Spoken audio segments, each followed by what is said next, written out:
मेरे पास बहुत से ऐसी आती थी मदर्स, ये कंप्लेन करती थी कि अभी उनकी बेटी को पीरियड आया नहीं या फिर बहुत जल्दी आ गया। जी। नहीं आता है तो फिर बहुत सी चीज़ें दिमाग में आ जाती हैं, क्यों नहीं आया।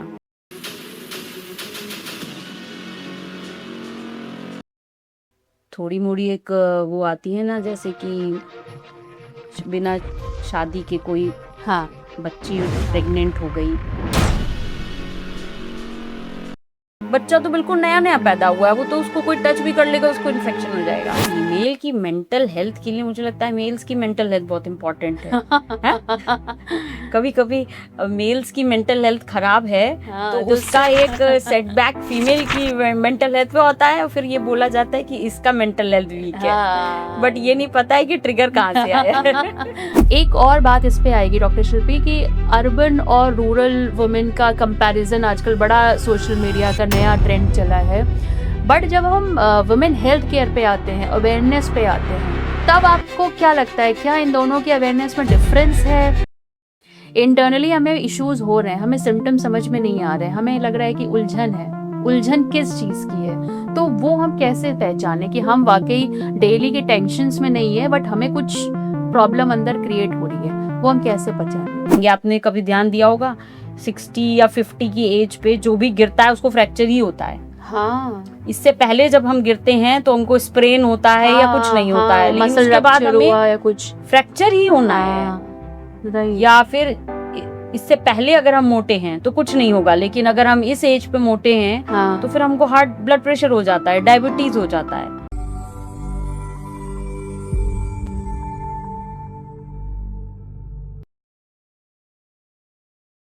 नमस्कार दोस्तों, मैं हूं सौम्या संवाद कनेक्ट से।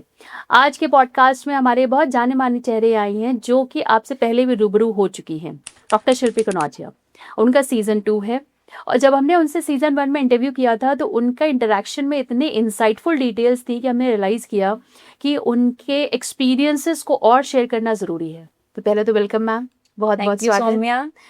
और हम आज बात करेंगे वुमेन हेल्थ केयर के बारे में, क्योंकि मैम डॉक्टर हैं और उनके एक्सपीरियंस को एक्सप्लोर करेंगे कि कैसे वुमेन हेल्थ केयर के बारे में अवेयरनेस और उसमें वुमेन की खुद की अवेयरनेस कितना इम्पोर्टेंट रोल प्ले करती है। तो मैम, सबसे पहले तो आपका स्वागत है। और जैसे कि इंडिया में आजकल की सिचुएशन है, वुमेन के अंदर तो अवेयरनेस की कमी है but society as a whole में भी कमी है।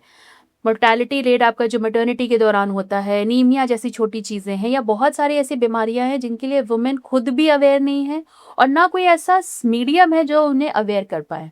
आप क्या कहना चाहेंगे इस पर मैम? मैं इसकी शुरुआत करूंगी कि जब हम स्कूल में जाते हैं, जी। स्कूल में ही हमें लगता है हम सारे चैप्टर्स, इस टाइप के चैप्टर्स की शुरुआत करते हैं कि what is a disease, what is health, but वहाँ पे कोई भी हमें विमेन स्पेसिफिक हेल्थ पे नहीं बताता है। जी। अभी मैं एक डेटा देख रही थी, उसमें बता रहे थे कि सिर्फ 2 स्कूल्स हैं इन टोटल 5 स्कूल्स में, अगर हम देखें सिर्फ 2 स्कूल्स होते हैं जिसमें थोड़ा मोड़ा मेंस्ट्रुअल या फिर वुमेन स्पेसिफिक हेल्थ के बारे में खुल के बात होती है। जी। वरना तो सिर्फ एक चैप्टर होता है जो आता है और चला जाता है, जिसको बाद में लोग या तो हंसी में उड़ा देते हैं या तो उसको पढ़ के एग्जाम क्वालिफाई कर लेते हैं। दूसरा मैं देख रही थी उसी से ही जुड़ा हुआ, जैसे 5 स्कूल्स में हार्डली 1 स्कूल ऐसा होगा जिसमें विमेन स्पेसिफिक वॉशरूम्स हों, साथ ही उससे जैसे मेंस्ट्रुअल पैड के डिस्पोजल के लिए डस्टबिन्स हों, सोप वाटर की मतलब प्रॉपर अवेलेबिलिटी हो, क्योंकि ये सारी चीज़ें हम तभी समझते हैं जब हमारे ऊपर कुछ पड़ता है। नहीं तो हमको क्या लगता है कि ठीक है, मतलब हाथ धुलना इतना ज़रूरी नहीं है, बट एक ऐसा टाइम आता है मंथ में जब सच में ये बहुत ज़रूरी हो जाता है, और अगर ये नहीं होता है तो हम बहुत सी चीज़ें अवॉइड कर देते हैं। तो मैं ये कह रही थी कि ये जो शुरुआत होती है ये होती है स्कूल से, और उस समय बच्चे का दिमाग कैसा होता है, आप उसके अंदर जो भी फीड कर दोगे उसके दिमाग में लाइफ लॉन्ग रहता है। बच्चे अपनी टीचर्स की एजुकेशन को बहुत मुश्किल से भूल पाते हैं, राइट। अनटिल अनलेस कि बच्चा ही जो है उसको भूलना चाहता हो, वरना टीचर का एजुकेशन बहुत बहुत मीनिंगफुल होता है। साथ ही साथ जो उसके पीयर्स होते हैं वो जो महसूस कर रहे होते हैं और वो जिस माहौल में एक साथ होते हैं, और हम सभी को मतलब अपने फर्स्ट पीरियड्स हो गए या अपने किसी रिलेटिव के फर्स्ट पीरियड हमेशा याद रहते हैं। तो ये सारी चीज़ें वहाँ से शुरू होती हैं और धीरे धीरे करके जब उसमें अवॉइडेंस अवॉइडेंस अवॉइडेंस आता है तो फिर साथ ही साथ क्या होता है ना, उसके साथ जितने भी टैबू हैं वो उसमें डाल दिए जाते हैं। तो अब क्या बनती है एक सिचुएशन जिसमें कि अवेयरनेस तो बिल्कुल ज़ीरो है, बट उसके साथ साथ उसका और अवेयरनेस ना आए इसके लिए इतने इनपुट्स पड़ गए हैं ऑलरेडी। अब जो भी अवेयरनेस आनी है वो आपके खुद से दिमाग से आएगी या फिर 1:1 आएगी। मतलब मैंने कुछ पढ़ा तो मुझे आ गई, आपने कुछ पढ़ा आपको आ गई, बट एज अ ग्रुप नहीं आएगी। और जब एज अ ग्रुप नहीं आएगी तो वो चीज़ प्राइवेट हो जाती है, जनरल कंडीशन नहीं बनती है। जैसे कि सर्दी जुकाम एक जनरल डिजीज है, बट ये एक जनरल डिजीज नहीं है, ये एक प्राइवेट डिजीज है। जैसे कि हम मेंटल हेल्थ को बोलते हैं ना, 1-to-1 वो भी है। आपको प्रॉब्लम है, आप शायद चुपचाप किसी डॉक्टर के पास जाके दिखा लो या किसी थेरेपिस्ट से मिल लो, आपको पता चल गया, बट आपने किसी को नहीं बताया, तो वो आपकी एक प्राइवेट डिजीज हो गई। और जहां आप किसी डिजीज में प्राइवेट लगा देते हो तो आप सच में उसके ट्रीटमेंट से बहुत दूर हो जाते हो, उसकी डायग्नोसिस से दूर हो जाते हो, उसकी प्रिवेंटिव केयर से दूर हो जाते हो। मतलब और हो सकता है उस डिजीज के साथ साथ आपको पता नहीं और कितनी डिजीजेस हो जाएं, फिर वो सारी डिजीजेस मिलके प्राइवेट हो जाएंगी। तो सिनेरियो ऐसा बनता है कि वो फिर बिल्कुल ही आप अवॉइड करना चाहते हो, बात ही नहीं करना चाहते। यही डॉक्टर शिल्पी, ये मेरा पॉइंट भी था। इंडिया में एक इतना डाइवर्सिफाइड अप्रोच है, मेंस्ट्रुअल साइकिल्स की बात करते हैं, हमारे ही कुछ स्टेट्स हैं जो इस मोमेंट को सेलिब्रेट करते हैं, प्रॉपर फेस्टिविटीज़ होती हैं इस मोमेंट को सेलिब्रेट करने के लिए। और हमारे ही कुछ स्टेट्स हैं जहाँ पे ये एक टैबू की तरह देखा जाता है कि अरे अब तुम्हें पीरियड स्टार्ट हो गए, अब तुम पूजा नहीं कर सकती हो, तुम किचन में एंटर नहीं कर सकती हो, तुम पिकल्स को टच नहीं कर सकती हो। तो समझ में नहीं आता है कि ये सिर्फ मिथ्स हैं या वाकई इनका कोई इफेक्ट है। क्या किसी फीमेल को अगर मेंस्ट्रुअल साइकिल है तो उसके किचन में जाने से क्या कोई ऐसी अशुद्धता फैलती है? कैसे समझाएंगे आप? जब पहले मैं प्रैक्टिस करती थी तो मेरे पास बहुत से ऐसी आती थी मदर्स, ये कंप्लेन करती थी कि अभी उनकी बेटी को पीरियड आया नहीं या फिर बहुत जल्दी आ गया जी। तो मतलब पीरियड आना जो है वो एक तरीके से अच्छा ही है, बिल्कुल, और वो सबको पता है, हर पेरेंट को पता है। नहीं आता है तो फिर बहुत सी चीज़ें दिमाग में आ जाती हैं, क्यों नहीं आया, और वो चीज़ें ऐसी होती हैं जिनका इलाज करना भी बहुत मुश्किल होता है। अच्छा, उनकी डायग्नोसिस बनाना मुश्किल होता है। अब ये जो टैबू हैं, ऐसे ही सेम टैबूज हैं प्रेगनेंसी के जस्ट बाद वाले, कि एक कमरे में बंद रहना, कोई आसपास नहीं आएगा। इसी टाइप के टैबूज हैं तुम्हारी चिकन पॉक्स वाली जो डिजीज होती है, स्मॉल पॉक्स या मिजल्स वगैरह, कि वो अलग कमरे में लिटा दो, उसको कोई छुएगा नहीं, and you have to place neem leaves और ये सारी चीजें।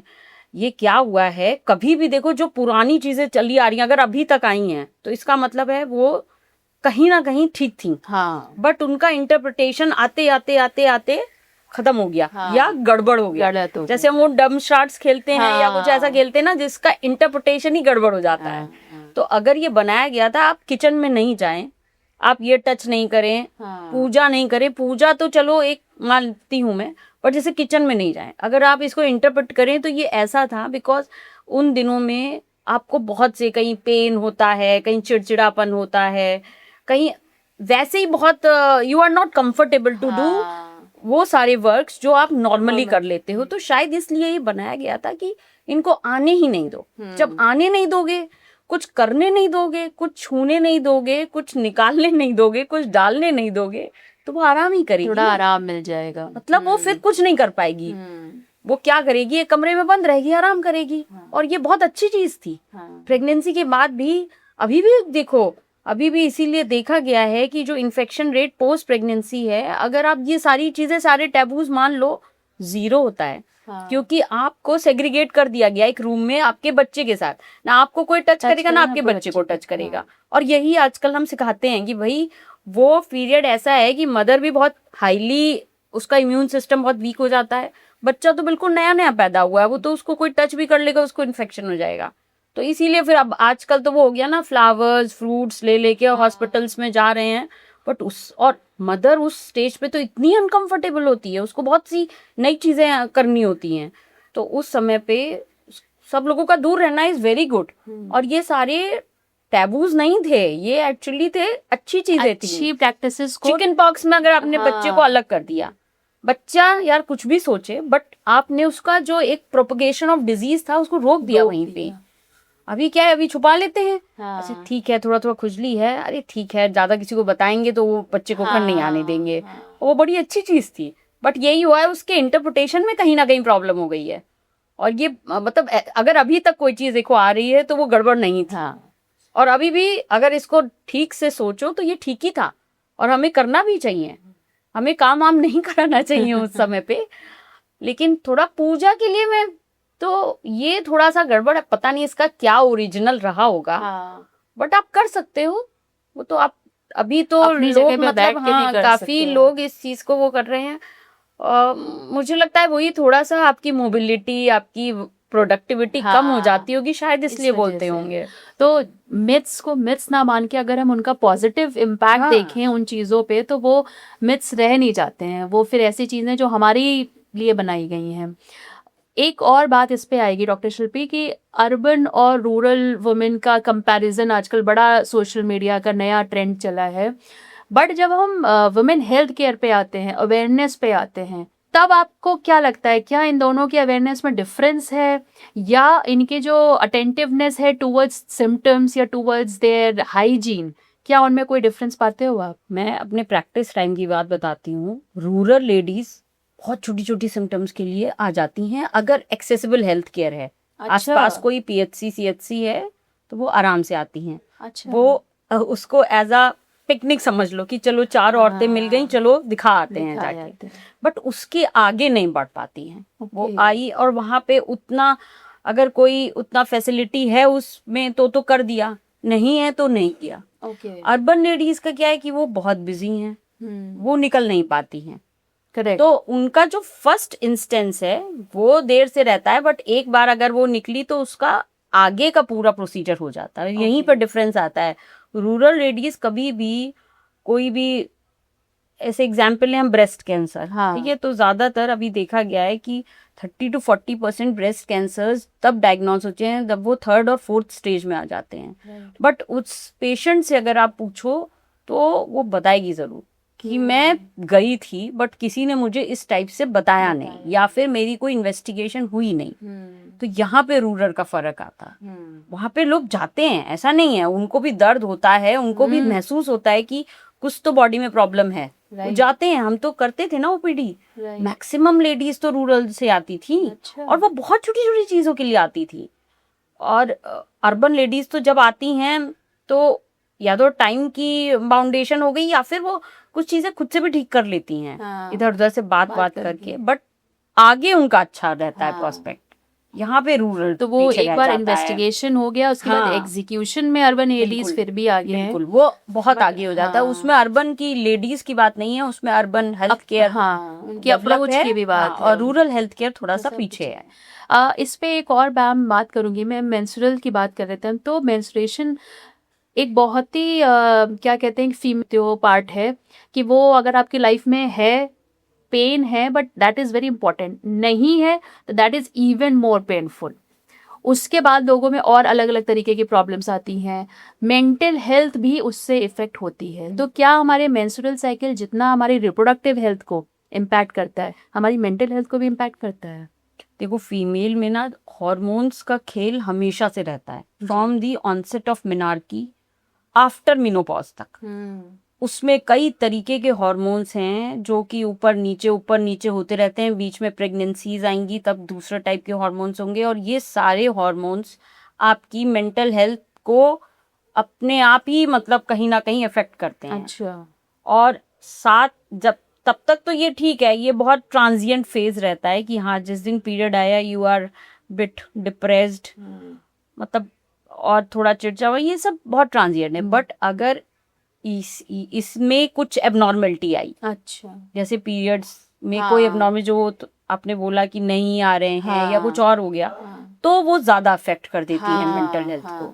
बट वो उस समय पे वो उससे नहीं है, बट वो वो कोई भी डिजीज है जब भी आने लगेगी तो मेंटल हेल्थ को अफेक्ट करेगी, लेकिन फीमेल्स को इन हॉर्मोन्स के साथ पूरी लाइफ खेलना होता है। और हमने तो खुद देखा होगा ना, ऐसे आते हैं पेशेंट्स आते हैं कि इस बार इसका पीरियड नहीं आया या जल्दी आ गया, तो हम पूछते क्या कोई एग्जाम वगैरह था, कहीं कोई स्ट्रेस ले रही थी, और उससे फर्क पड़ता है।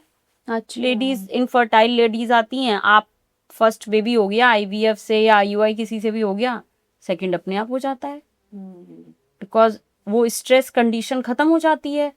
बहुत सी तो लेडीज ऐसी होती थी पहले, तो जैसे अभी तो अडॉप्शन थोड़ा डिफिकल्ट हो गया, पहले तो लोग कर लेते थे इधर उधर से, कोई रिश्तेदार से या कैसे करके, तो अडॉप्टेड बेबी के बाद अपना बेबी बहुत जल्दी हो जाता था। राइट। उस बेबी को देखते देखते जो है हाँ वो हो जाता था। तो क्योंकि स्ट्रेस क्या है, इसमें हॉर्मोन्स का बहुत प्ले है, और हॉर्मोन्स स्ट्रेस को देते हैं बुलावा, और स्ट्रेस की वजह से फिर से हार्मोन इफेक्ट हो जाता है, तो एक ये साइकिल हो जाती है जो कि ब्रेक नहीं हो पाती है। और ये तभी ब्रेक होगी जब वो जो ट्रिगर है स्ट्रेस का वो रिमूव हो जाए। तो इसके लिए क्या हम कोई डेली रेमेडीज हैं या कुछ फीमेल्स ऐसे प्रैक्टिस कर सकती हैं, ना मैं कहूँ कि वो अपनी बीमारी को सही कर लेंगी, बट एटलीस्ट अपनी मेंटल हेल्थ को स्ट्रांग रखने के लिए, सो that they can fight with this stress and handle that stress, वो कुछ कर सकते हैं? बिल्कुल कर सकते हो, जैसे कि ग्रुप्स बनाओ। फीमेल्स जो अपनी फ्रेंड सर्किल बनाती हैं, वो फ्रेंड सर्किल ऐसा हो जिसमें 3-4 एज ग्रुप की फीमेल्स हो। अच्छा, ऐसा नहीं कि आपने सारी अपनी जैसी लेडीज ले ली, जिनके पास बच्चा नहीं है, आपको भी बच्चा नहीं है, आपने सबको ले लिया।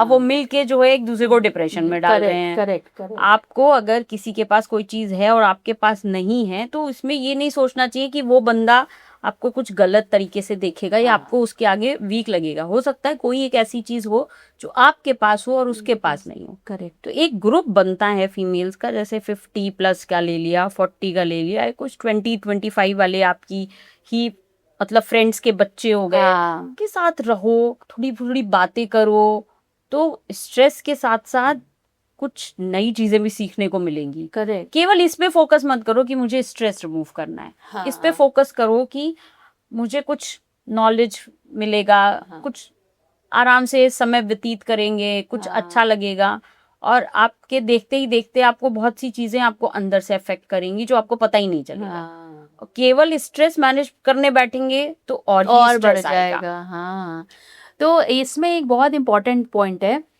मेंस्ट्रुअल की बात करी हमने, या किसी भी तरीके की डिफिकल्टी हमें अपने अंदर महसूस हो रही है, फीमेल्स के लिए क्या एक रिचुअल हो सकता है कि वो डेली चेक, मतलब वो रूटीन चेकअप में जाएं, मंथली, ईयरली, वीकली, कैसा भी, या वो कुछ और ट्रैक करें जिससे उन्हें रियलाइज हो कि उनका फिजिकली, क्योंकि अब हम बाहर से देखने में हमें बिल्कुल सही लग रहे हैं, इंटरनली हमें इश्यूज हो रहे हैं, हमें सिम्टम समझ में नहीं आ रहे हैं, हमें लग रहा है कि उलझन किस चीज़ की है, तो वो हम कैसे पहचाने कि हम वाकई डेली के टेंशन्स में नहीं है, बट हमें कुछ प्रॉब्लम अंदर क्रिएट हो रही है, वो हम कैसे पहचाने? उसमें क्या है कि उसमें डिफरेंट एज ग्रुप के अलग अलग रेमेडीज हैं। जैसे कि जो लोग टीनेज ग्रुप में हैं, उनको अगर ऐसे कुछ रहता है पीरियड से रिलेटेड, या सबसे अच्छा रेमेडी है आप एक डायरी बना लो। हाँ, उसमें लिखो आपका कब पीरियड आया, कितने दिन रहा और कब गया। अच्छा, एक डायरी मेंटेन करने से आप उसको ट्रैक कर रहे हो, और उसमें आप लिख सकते हो कि अच्छा इस बार मुझे इतना स्ट्रेस रहा, इस बार मुझे नहीं स्ट्रेस रहा। साथ ही साथ उस टाइम पे आपको जो जो प्रॉब्लम हो रही है, जैसे कि आपको स्टमक एक है, तो बहुत से लोग क्या करते हैं, ये मान बैठते हैं कि मेडिसिन नहीं लेनी है, मेडिसिन नुकसान करती है, और बहुत से लोग ये मान बैठते हैं कि इसको ऐसे ही झेलना होता है और it is good for health. ऐसा नहीं है, आप डॉक्टर से बात करो, आप मेडिसिन लो यार, उसको झेलने की कोई जरूरत नहीं है। ऐसी ऐसी बढ़िया बढ़िया मेडिसिन हैं, आप लोगे कोई फर्क नहीं पड़ेगा पीरियड्स पे, ना आगे की हेल्थ पे। कम से कम वो 3 से 4 दिन आपकी प्रोडक्टिविटी बनी रहेगी। जब प्रोडक्टिविटी बनी रहेगी तो ऑब्वियसली आपको लगेगा ही नहीं कि आप किसी एक अलग टाइप के फेज में हो, तो स्ट्रेस भी नहीं होगा। राइट।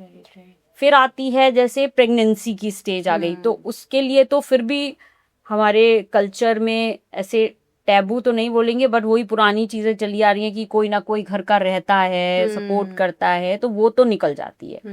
बट सबसे ज्यादा आती है प्रॉब्लम पोस्ट प्रेगनेंसी। उसमें पोस्ट प्रेगनेंसी ब्लूज होते हैं, जिसको साइकोसिस बोलते हैं। अच्छा। तो वो उसमें प्रॉपर आप डॉक्टर के पास जाओ, अच्छा। डॉक्टर के पास जाओ, बात करो, और नहीं तो आप जो भी आपको लगता है कि इस चीज से मुझे प्रॉब्लम है, उसको हटा के देखो एक बार।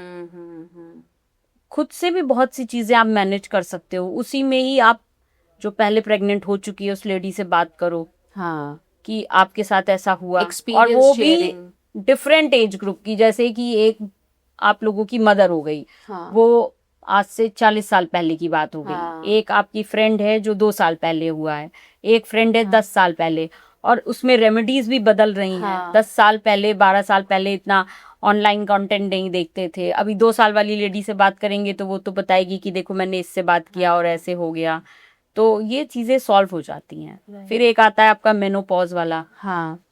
उसमें भी अलग टाइप की प्रॉब्लम्स हैं, लेकिन बेसिकली क्या है कि उसको हावी नहीं होना है। This is your journey. और जर्नी कैसी भी हो, हम देखो प्लान बनाते हैं कि चलो इस बार हम लोग कहीं घूमने चलते हैं, बहुत खुशी से प्लान बनाते हैं, मजे। चलो एक एग्जाम्पल लो, मान लिया गोवा जा रहे हैं। हाँ। बढ़िया बढ़िया कपड़े खरीदे और जा रहे हैं। गोवा में लैंड किए, बड़ा अच्छा लगा, रिसोर्ट में घुसे, फिर उसके बाद लगा अरे यार कहाँ जाएं, इसी में लेट जाते हैं। या एक दिन बीच पे हुआ है, दूसरे दिन किसी ने बोला कि वहां देखा हो, नहीं यार मन नहीं कर रहा है। तो ये जर्नी का पार्ट है। ये नहीं कि हमने सोचा था वाओ हम बहुत मस्ती करेंगे, और हमने अगर मस्ती नहीं करी तो आपका वो जर्नी बेकार हो गया। ये जर्नी है, इसको चलने दो। इसमें जो है सब चीजों के सोल्यूशन है, बहुत से लोग चल रहे हैं। और अगर बहुत लगता है तो आप डॉक्टर के से कंसल्ट करो, या फिर कोई अपनी फ्रेंड हो उससे कंसल्ट करो कि मुझे कोई ऐसा डॉक्टर बताओ जो आपको लगता है कि आप उससे ऐसी बात कर पाओ। जरूरी नहीं कि आप देखो जो सबसे पॉपुलर गायनेकोलॉजिस्ट है आपको उसी के पास जाना है। हाँ। आप ये देखो आप किससे कितना फ्रेंडली हो सकते हो, कौन आपके आसपास की डॉक्टर है कि आप बार बार जाके दिखा सकते हो। पहला आप उसके साथ बैठो, और अगर कुछ निकलेगा तब फिर तो आप उस हिसाब से अपना आगे करो। करेक्ट। इस पे एक और चर्चा का विषय है डॉक्टर शबी कि मेल और फीमेल दो तरीके के लोग हैं। फीमेल की जो अप्रोच है हमारे दिमाग में, एक तरफ तो हम वुमेन एम्पावरमेंट की बात करते हैं कि नहीं उसको सशक्तिकरण की ज़रूरत है, एक तरफ हम उसे शक्ति का रूप मानते हैं कि वो नौ दुर्गा है, वो हर चीज़ कर सकती है। ठीक है, महिलाओं के दिमाग से मैं सोचती हूँ कि वो अपने आप को समाज के प्रेशर से, सोशल प्रेशर से वो समझती है कि मुझे हर फील्ड में बेटर से बेस्ट देना है। मैं एक वर्किंग वाइफ भी हूँ, मैं एक मदर हूँ, एक प्रोफेशनल हूँ, एक daughter in law, her cheese. But उससे उसकी मेंटल हेल्थ, फिजिकल हेल्थ बहुत ज़्यादा इम्पैक्ट होती है। क्या इसका असर वाकई उसके बॉडी पे भी आता है, और अगर आता है तो कैसे डील करें इस प्रेशर से? बहुत असर आता है इसका। वो देखते हैं ना हम लोग, एकदम से कोई लेडी, अरे यार इसको पहले देखा था तब तो बड़ी अच्छी दिखती थी, अभी तो कितनी मोटी हो गई है। हाँ, ये या ये जो कमेंट है ना मैम, हाँ, ये कमेंट बोलने वालों के लिए सिर्फ एक बहुत कमेंट है, बिल्कुल बट वो बिल्कुल। जो रिसीविंग एंड पे है उसके लिए बहुत बड़ा सेटबैक है ये। अगर वो पहले पतली थी अभी मोटी हुई है, तो 99% केसेस में वो नहीं चाहती होगी। सही बात है। और अगर किसी को खाना सच में पसंद है तो वो जैसा था वो वैसा ही रहेगा। हाँ। या फिर अभी हमने देखा, रिया ये तो मेरे क्लास में तो बड़ी ब्यूटीफुल हुआ करती थी, अभी तो बड़ी, अरे बड़ी जल्दी बूढ़ी सी लगने लगी है। तो यू नेवर नो कौन किस फेस से गुजर रहा है, वो अब अपने ऊपर कितना ध्यान दे रहा है, अब उसको अपने लिए कितना टाइम मिल रहा है। राइट। और साथ ही साथ उसको, वही कहा ना तुमने, सारे रूल्स में फिट बैठना है, तो सबको खुश भी रखना है, क्योंकि एक भी मेंबर नाराज हुआ तो वो एक और स्ट्रेस का कारण बन जाता है। तो वो समझ ही नहीं पाती है कि वो लोगों को खुश करने के चक्कर में कब खुद स्ट्रेसफुल कंडीशन में आ जाती है। बिल्कुल। और जब वो स्ट्रेसफुल कंडीशन में आ जाती है तब फिर वो इन सब चीज़ों से दूर निकल जाती है कि अपना ख्याल रखना, अपनी बॉडी का ख्याल रखना, अपनी स्किन का ख्याल रखना, अपने हेयर्स का ख्याल रखना। मतलब जो चीज़ें उसकी लाइफ में बहुत ऊपर हुआ करती थी लिस्ट में, वो अब बहुत नीचे चली गई हैं। और कुछ लेडीज़ ऐसी हैं जो इस चीज़ को बरकरार रखती हैं। वो कैसे रखती हैं, ऐसा नहीं है कि वो बहुत अलग हैं, हो सकता है वो एक टाइम भी होता है ना, आपका टाइम अच्छा चल रहा है, आपको लोग सपोर्ट कर रहे हैं, आपसे कुछ लोग ऐसे भी हैं कहने वाले, अच्छा रुको तुम ऐसा करो, तुम जाओ थोड़ा घूम के आओ या शॉपिंग करके आओ, हम ये देख लेंगे। तो इन सब चीज़ों से फिर उसको धीरे धीरे आने लगता है। कभी कभी क्या होते हैं, उनके ग्रुप्स ही इतने अच्छे होते हैं, जो ग्रुप्स उनको हमेशा मोटिवेट करते हैं, यार तुम अपना ध्यान रखा करो, देखो पहले तुमको देख के हम लोग कॉम्प्लेक्स में आ जाते थे, मतलब वो ऐसी बातें करेंगे। और ऐसा नहीं है कि केवल यहाँ पे फीमेल फीमेल की बात है, आपके मेल्स के साथ इंटरेक्शन कैसे हैं, हो सकता है आपके घर वाले ही बोलते हो कि यार तुम अपना ध्यान रखा करो। सही ये बात है। सारी चीजें जो हैं, अब वो तो फेजेस हैं यार, और ये फेजेस ऐसा नहीं फीमेल के साथ है, मेल के साथ भी हैं। और मतलब ये हम ये बायस नहीं हो हाँ, सकते ये हैं बायस कि नहीं हो जो सकते एक एक विचारधारा है ना कि नहीं, फेमिनिज्म का मतलब है कि औरतों को आगे रखो, बट हाँ, इक्वालिटी का मतलब ही यही कि ठीक है, हम फिजिकल कंपैरिजन नहीं कर सकते हैं, मेल और फीमेल का कोई फिजिकल कंपैरिजन नहीं है जब हम पावर की बात करें, बट जब हम मेंटल हेल्थ और फिजिकल हेल्थ की बात करते हैं तो ये दोनों बराबरी एंटिटी हैं, और जितना ज़रूरत महिला को है किसी सपोर्ट की, उतनी ही ज़रूरत मेल को है। नहीं नहीं, तो फीमेल की मेंटल हेल्थ के लिए मुझे लगता है मेल्स की मेंटल हेल्थ बहुत इंपॉर्टेंट है। कभी कभी मेल्स की मेंटल हेल्थ खराब है, हाँ, तो उसका एक सेटबैक फीमेल की मेंटल हेल्थ पे होता है, और फिर ये बोला जाता है कि इसका मेंटल हेल्थ वीक है, बट ये नहीं पता है कि ट्रिगर कहाँ से आया है। ये बिल्कुल सही कहा आपने।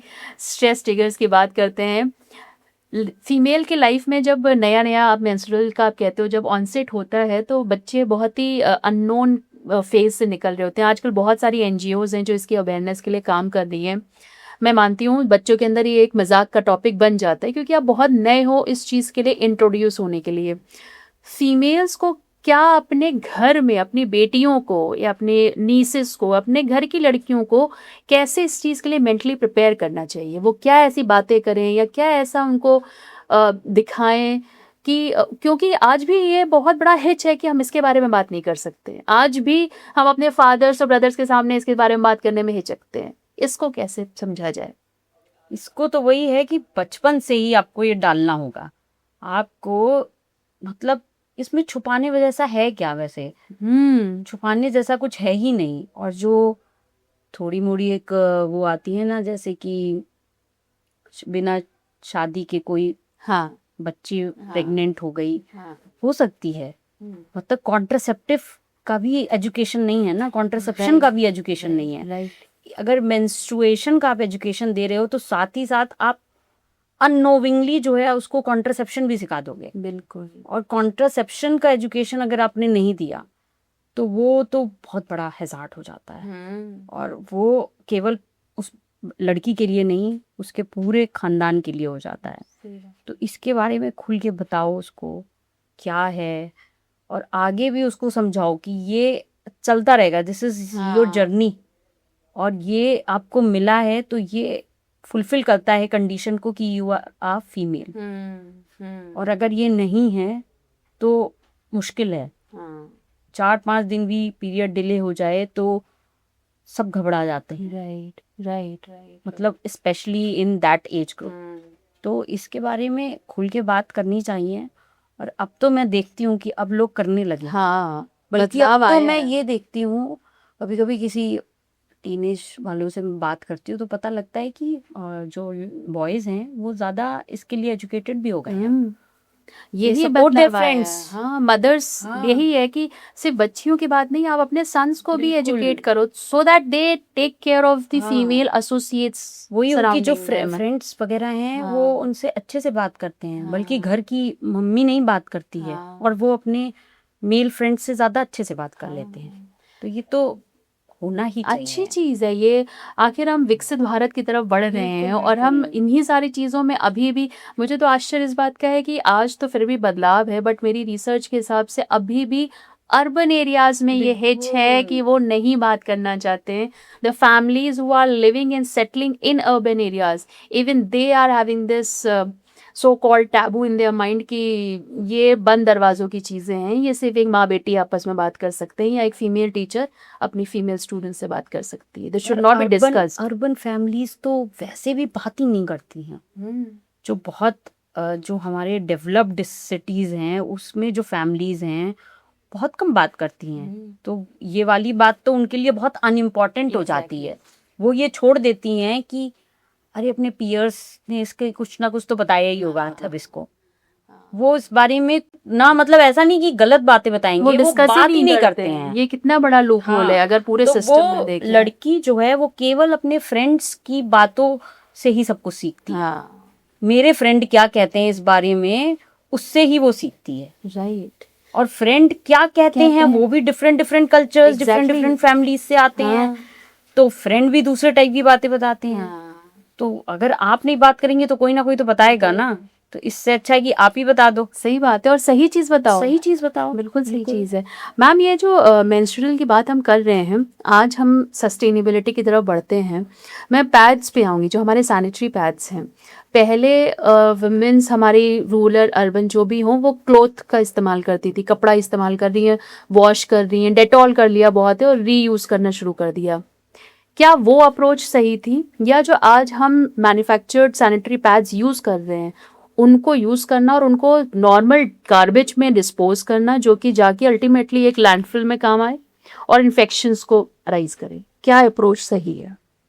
ये जो पहले का जो था वही मैंने बोला ना, अगर बहुत सालों तक है तो वो इतना ख़राब नहीं था। बस ये कि हाँ उसकी आप प्रॉपर क्लीनिंग और वो करें, इन मतलब डिसइंफेक्शन पहले के टाइम पे क्या होता था, सनलाइट। राइट। आपने सन में कोई भी चीज़ आप डाल देंगे तो वो सारा मॉइस्चर खींच लेगी, और मॉइस्चर नहीं होगा तो कोई इन्फेक्शन का पेट्री डिश नहीं बनेगा। अच्छा। कुछ भी इन्फेक्शन, यीस्ट, फंगल इन्फेक्शन हो गए, बैक्टीरियल हो गए, ये सब मॉइस्चर से अट्रैक्ट होते हैं। जब उनको एयर मिलेगी, वाटर मिलेगा, कुछ खाने को मिलेगा, तभी आएंगे वो। सनलाइट क्या होता था पहले, एक ऑटोक्लेव है, जैसे कि अभी हम इंस्ट्रूमेंट्स जो भी ऑपरेशन में यूज करें ऑटोक्लेव करते हैं। Autoclave is basically steaming. अच्छा।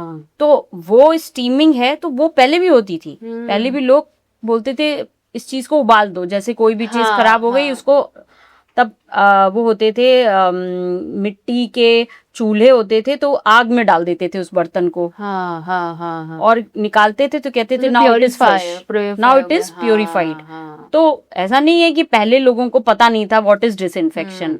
अब क्या हुआ है, डिसइंफेक्शन तो दूर चला गया है, हम और इन्फेक्शन को बढ़ावा दे रहे हैं। ऐसे ऐसे अब इनके तो ये भी नहीं पता ना इनमें केमिकल्स कौन से यूज होते हैं।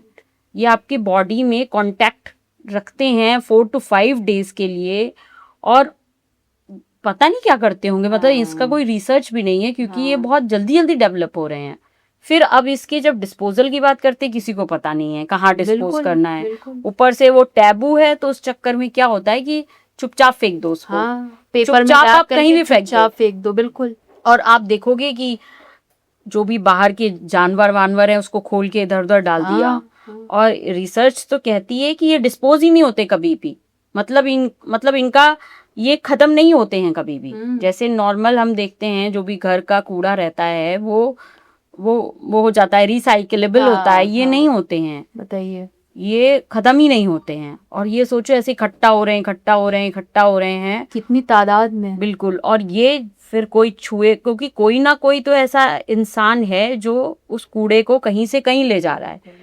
पहला एक है जो आपके घर से कहीं ले गया, फिर दूसरा है जो वहां से एक बड़े उस पे ले गया, फिर तीसरा है पता नहीं कौन सा आएगा, तब वो लैंडफिल में जाएगा।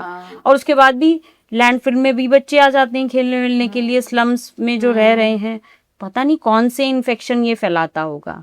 सही बात। तो इसमें तो अभी तो काफी लोग इसके बारे में सोच रहे हैं, क्योंकि अब लगने लगा है मतलब लोगों को। और मुझे लगता है कि पुरानी चीजें से ही हमको कुछ इनोवेशन लेके कुछ नया बनाना चाहिए। ये एक्चुअली प्रॉब्लम सिर्फ रूरल एरियाज की नहीं है। मल्टी स्टोरीज में हम रहते हैं, मेट्रो सिटीज में गार्बेज कलेक्टर आते हैं हमारे यहाँ, एक ही गार्बेज बॉक्स में वो हर घर का कूड़ा लेके जाते हैं। तो कपड़ा यूज करना में हो सकता है कि इतना प्रेफरेबल ना हो, बट उससे ही हम कुछ इनोवेशन और टेक्निक से कुछ बना सकते हैं। कुछ भी हम नया इनोवेशन कैसे करते हैं, पुरानी चीजों में कुछ बेटर मिक्स करके करते हैं, तो वो करना चाहिए हमें। बिल्कुल। मैम, जब ये मेंस्ट्रुअल, अभी हम ऑनसेट की बात कर रहे थे, मेनोपॉज की बात करते हैं, हमारे 45 ऑनवर्ड्स शायद इसका प्रोसीजर स्टार्ट होता है, बट आज की जनरेशन में प्री मेनोपॉज के जो सिम्टम्स है ये बहुत ज़्यादा प्रेवलेंट हो गए हैं। क्या ये सिम्टम्स होते हैं और इनको हैंडल कैसे करें वुमेन? ये प्रेवलेंट हो नहीं गए हैं, ये अब लोग पढ़ने लगे हैं, हाँ। है ना। वो क्या है, 4-5 होते हैं, मूड स्विंग्स हो गए, हॉट फ्लैशेस हो गए, इरिटेबिलिटी हो गई, memory loss, hair loss, dryness of skin, जो कि हमेशा से होता रहा है। मतलब इसमें लेकिन बस इतना ध्यान रखना है कि इसके बाद आपकी बॉडी में 2-3 चीजें आएंगी। अच्छा। क्या क्या है, आपका बोन्स ओस्टियोपोरोसिस कॉमन हो जाती है, अच्छा। हार्ट डिजीजेस कॉमन होती हैं, सारे cancers, breast cancer, cervical cancer and uterine cancer. तो ओके। अब इस स्टेज पे इन सारे सिम्टम्स को छोड़ के आप इनकी स्क्रीनिंग पे ध्यान दो। ओके। आप जैसे ही 35-40 की तरफ आओ, आप पैप स्क्रीनिंग करो for the cervical cancer, breast self examination, या फिर डॉक्टर के पास जाके अगर कुछ लगता है तो दिखाओ, एक हार्ट चेकअप करा लो, कोलेस्ट्रॉल चेकअप करा लो, एक बोन स्कैन वगैरह, या बोन के लिए कुछ स्कैनिंग नहीं कराओ तो कुछ कैल्शियम इनटेक बढ़ा दो। क्या होता है कि मेनोपॉज जैसे आने लगता है तो इस्ट्रोजन ही हमारा सबसे बड़ा फ्रेंड है, और उस टाइम पे इस्ट्रोजन खत्म होने लगता है। तो जब लो इस्ट्रोजन होता है तो हमारी बॉडी में फैट बढ़ने लगता है। हमें कैसी ओबेसिटी होगी फिर? हार्मोनल बेली होगी, सिर्फ पेट में आएगा मोटापा हमारे।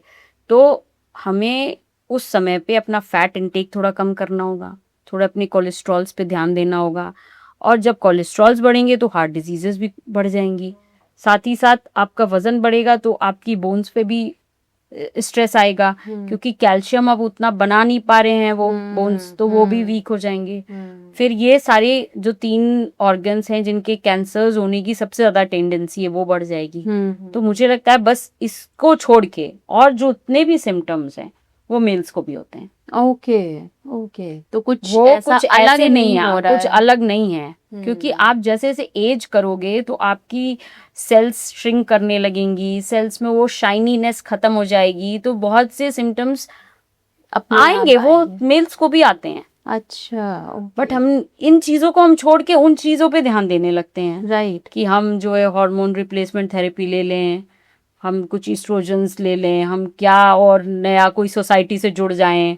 पेरीमेनोपॉजल सोसाइटीज बन गई हैं, उनमें जुड़े, उनमें सोचे। बट पहले तो ये जो इम्पोर्टेंट 5-6 चीजें हैं जो आपकी लाइफ की एक्सपेक्टेंसी को बढ़ा या खत्म कर सकती हैं, उन पे पहले ध्यान दो। देना जरूरी है। और ये जो जितना मीडिया आया है, सोशल मीडिया, ये उसकी बजाय उधर ज्यादा अटेंशन दे देता है, मूड स्विंग्स और इन सब चीजों अब पे। वही तो दिक्कत है। अब सोशल मीडिया को आपने इतना अच्छा इंट्रोड्यूस किया है पॉडकास्ट में, चीजें सही तो मिलती हैं, उससे बहुत गुना ज्यादा गलत मिलती हैं हमें। फैक्ट नहीं मिलता ना आपको कि कितना परसेंटेज फीमेल्स को हॉट फ्लैशेस होते हैं। मैंने बहुत लोगों से बात किया, हार्डली कोई मुझे समझा पाया what is exactly hot flash.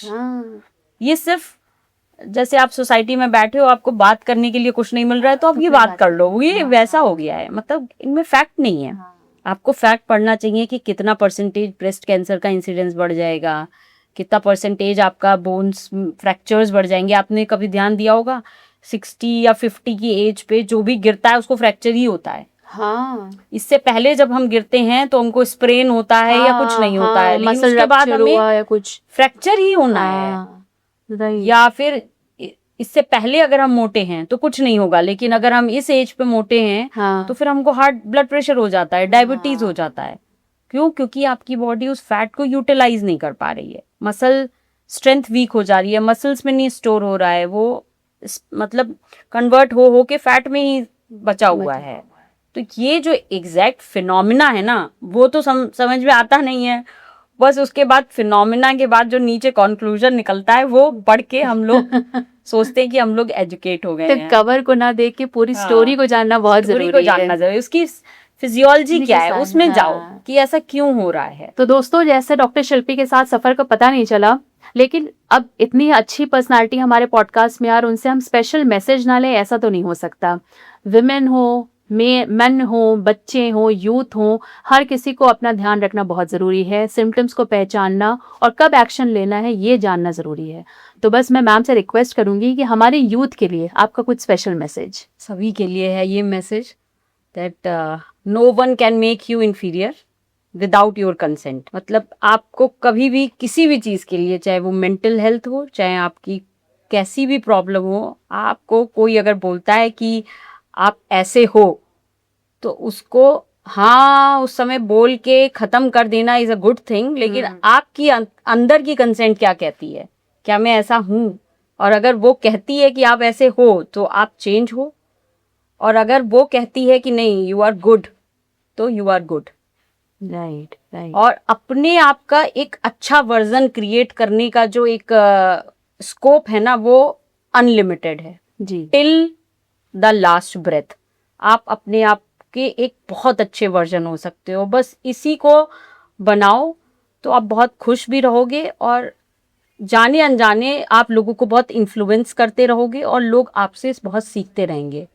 और आप भी जब अपने आप को एक अच्छा वर्जन क्रिएट करने के उसमें आ जाओगे, तो आप भी लोगों से सीखोगे, ना कि लोगों को देख के जेलस होगे या उनको अवॉइड करोगे। आप उनसे सीखोगे और उनकी तरह तो नहीं, बट हाँ अपने आप के अंदर वैसे चेंजेस लाओगे ताकि एक अपने आप को एक अच्छा बना पाऊँ मैं। कितना अच्छा मैसेज है मैम का, ये आप एक अपने आप में अगर बेटर ह्यूमन बीइंग है तो शायद इससे बढ़ के और कोई चीज़ नहीं है। अगर आप खुद से सेटिस्फाइड हो, जिसकी कमी सबसे ज़्यादा है आज की दुनिया में, वो मेंटल हेल्थ का आप बहाना ले लो या कंपटीशन का बहाना ले लो, बट अगर आप खुद से सेटिस्फाई होने लगे या अपने बेटर वर्जन को बनाने के लिए आप कंस्ट्रक्टिवली लग गए, तो चीज़ें बहुत बेहतर हो जाएंगी। Thank you so much doctor Shilpi, आपने फिर से हमारा साथ दिया।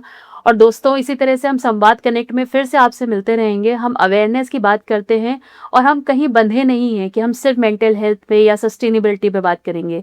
हम हर वो मुद्दा टच करेंगे जिसके लिए आवाज़ उठाना ज़रूरी है, क्योंकि मिथ्स के सहारे रहना या मिथ्स को गलत मानना ये सही नहीं है। इंटरप्रिटेशंस को जज करना और फिर उससे अपने मतलब की पॉजिटिव बात निकालना ये ज़रूरी है। संवाद कनेक्ट के साथ बने रहिए, फिर से मिलेंगे आपसे एक नए मेहमान